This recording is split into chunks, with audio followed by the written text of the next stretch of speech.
If you want to create soft shading, smooth blends, or spray paint style effects in Gimp, the Airbrush tool is one of the most useful paint tools you can learn. In this video, I'll show you exactly how to activate it, how to adjust the most important settings, and how to use a couple of handy shortcut keys so you can work faster and get cleaner results. And if this tutorial helps you out, please take a second to hit like and subscribe for more easy Gimp tutorials.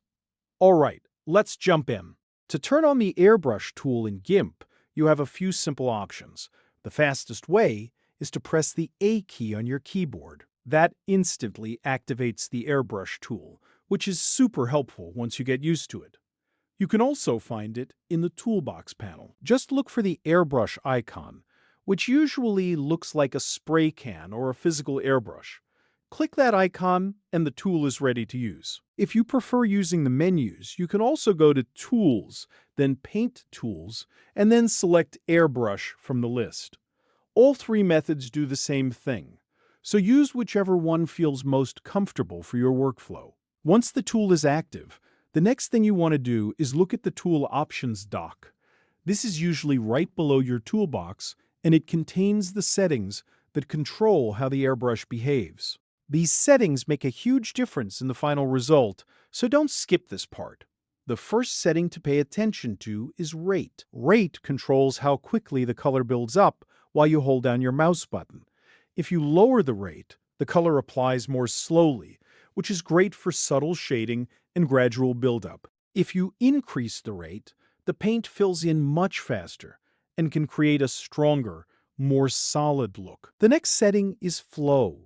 Flow controls how much paint comes out continuously as you move the cursor across the canvas. If you want a lighter effect, lower the flow. If you want a stronger spray effect, raise it.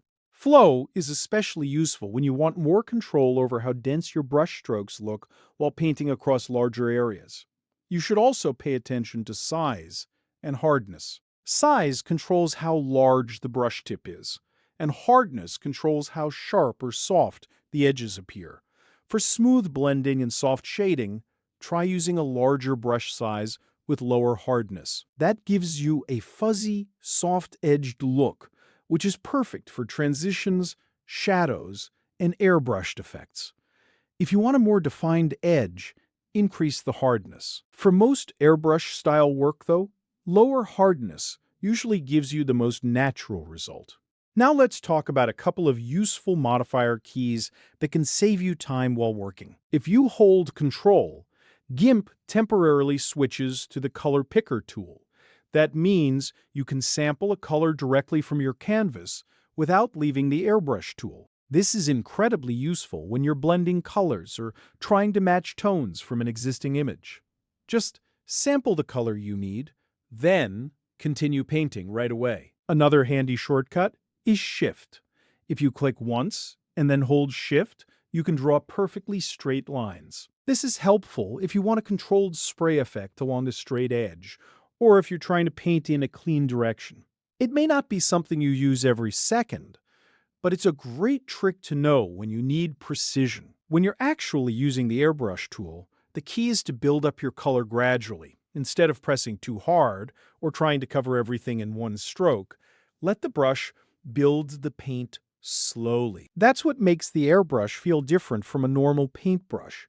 It gives you softer transitions and more natural shading. If the effect feels too strong, lower the rate or flow.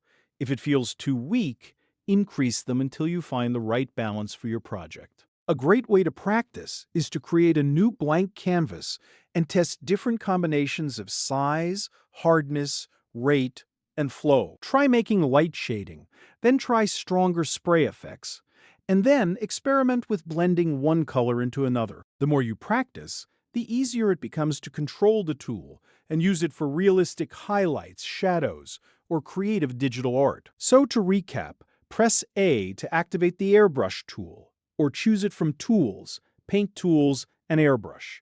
Then adjust rate, flow, size, and hardness in the Tool Options dock to control how the brush behaves. Use Ctrl to pick colors quickly, and Shift for straight lines when needed. With just these basics, you can start creating much smoother and more professional-looking paint effects in Gimp. If this tutorial helped you, make sure to like the video and subscribe for more simple software guides like this. 1. Thanks for watching, and I'll see you in the next tutorial.